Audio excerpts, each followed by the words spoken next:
अगर आप प्रधानमंत्री किसान सम्मान निधि योजना में जुड़े हुए लाभार्थी हैं और आपने ई-केवाईसी करवा लिया है, इसके बावजूद भी आपके खाते में क्यों पैसे नहीं आएंगे, इसकी असली वजह जानना चाहते हैं तो ये वीडियो आप लास्ट तक जरूर देखिए यूट्यूब चैनल में। आशा करते हैं कि आप अच्छे होंगे। सबसे पहले ये जान लीजिए कि ई-केवाईसी क्यों करवाई जा रही है। तो ई-केवाईसी इसलिए करवाया जा रहा है ताकि आप इस योजना का लाभ ले रहे हैं तो आप जीवित हैं अथवा नहीं। तो अगर आपने ई-केवाईसी नहीं कराया है तो सबसे पहले आपको अपने नजदीकी सीएससी सेंटर में जाकर बायोमेट्रिक ऑथेंटिकेशन यानी अंगुलियों को छाप देकर आपको ई-केवाईसी का सत्यापन करा लेना है, जिसकी लास्ट डेट 31 मई 2022 है। बाकी और कोई भी अभी ऑप्शन नहीं है ई-केवाईसी करवाने का, तो आपको जाकर करवा लेना है। अब बात रही कि ई-केवाईसी करवाने के बाद भी आपको कई सारे बातों का ध्यान अवश्य रखना है, नहीं तो आपके पैसे नहीं आएंगे। कौन कौन सी बातों पर आपको ध्यान देना है, कैसे आपकी एप्लीकेशन स्टेटस होनी चाहिए, ये जान लीजिए, तभी आपके पैसे आएंगे। सारे पॉइंट्स हम आपको क्लियरली बता देते हैं। सबसे पहले बात करते हैं। सबसे पहला यहाँ पर ध्यान देना है कि जो केंद्र सरकार ने 1 अप्रैल से यह व्यवस्था लागू कर दी है कि जिन किसानों का खाता आधार और national payment corporation of India NPCI से लिंक नहीं होगा, उन्हें अब राशि का भुगतान नहीं किया जाएगा। यानी जो पहले पेमेंट मोड अकाउंट था उसे अब सरकार ने इस योजना के लिए पेमेंट मोड आधार कर दिया है। तो इसके लिए आपको खाता और आधार नेशनल पेमेंट से मैप होना चाहिए, NPCI से सर्वर पे मैप होना चाहिए। कैसे करवाना है इसको लेकर भी हम इस वीडियो में आपको बता देंगे। और चलिए हम बात करते हैं फार्मर एप्लीकेशन स्टेटस। अगर आपने ई-केवाईसी करा लिया है तो आपको एप्लीकेशन स्टेटस में क्या दिखाना चाहिए, कैसे आपको वहां पे बताएगा तो आपके पैसे आएंगे। सबसे पहले यहाँ पर देख लीजिए PFMS रिस्पांस डेट पे आपको ध्यान देना है। इसे आपको कैसे चेक करनी है ये आप जान लीजिए। सबसे पहले आपको ऑफिशियली वेबसाइट पे आना है और यहाँ पे आपको फार्मर कॉर्नर में बेनिफिशियरी स्टेटस पे आएंगे। जैसे ही इस पे क्लिक करेंगे आपको 2 ऑप्शन मिलते हैं, आधार और अकाउंट्स। जैसे ही आपका यहाँ पर आधार बेस्ड में आधार मोड में आपका ट्रांसफर कर दिया जाएगा ई-केवाईसी करने के बाद में, तो यहाँ पर अकाउंट से सर्च करने के बाद गेट डाटा पे आप क्लिक करेंगे तो आपका नहीं दिखाई देगा।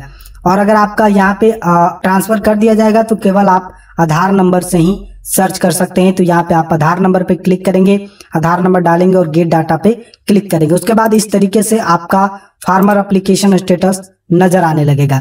इसमें सबसे पहले आपको PFMS रिस्पांस डेट पे ध्यान देनी है।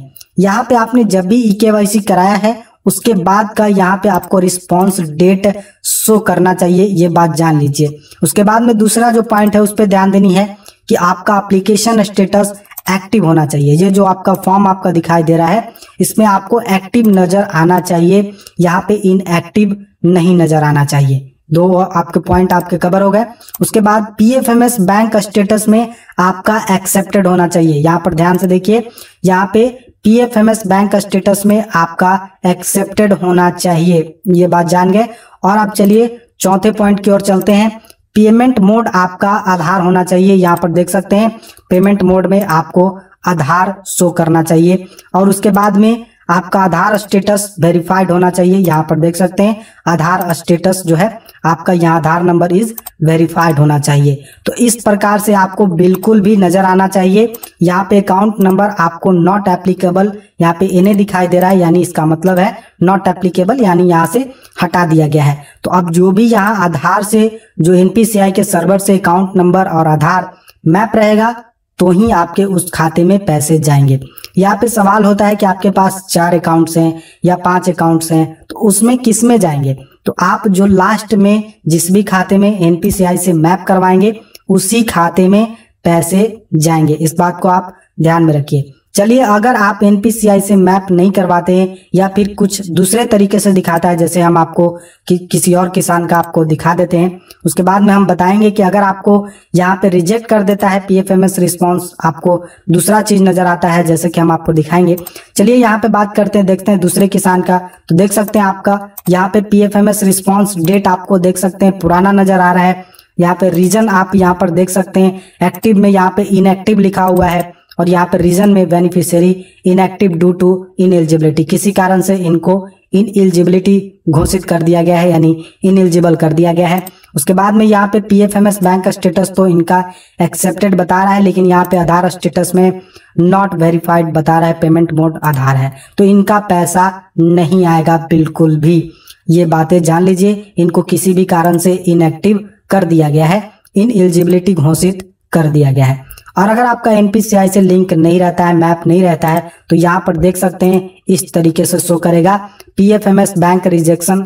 यहाँ पे रिजेक्शन रीजन आपको नजर आएगा, UIDI is disable for DBT, contact your bank, link Aadhaar down. तो आपको कैसे लिंक कराना है ये जान लीजिए।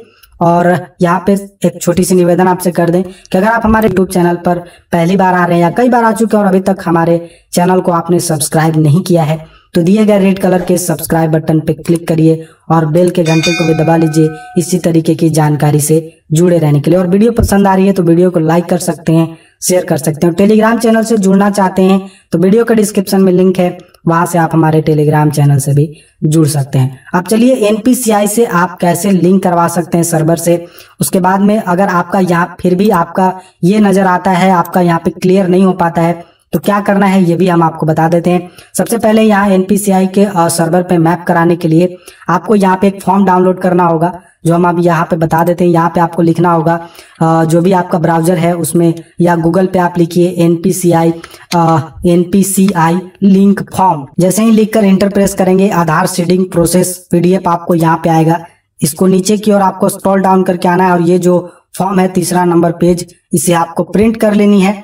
और आपको यहाँ पे अपना ब्रांच का नेम, बैंक का नेम और यहाँ पे अकाउंट नंबर और यहाँ पे नेम और यहाँ पे जो है बैंक अकाउंट का नंबर दोबारा आपको लिखना है। और उसके बाद यहाँ भी अकाउंट नंबर लिखना है और उसके बाद में यहाँ पे सिग्नेचर कर देनी है।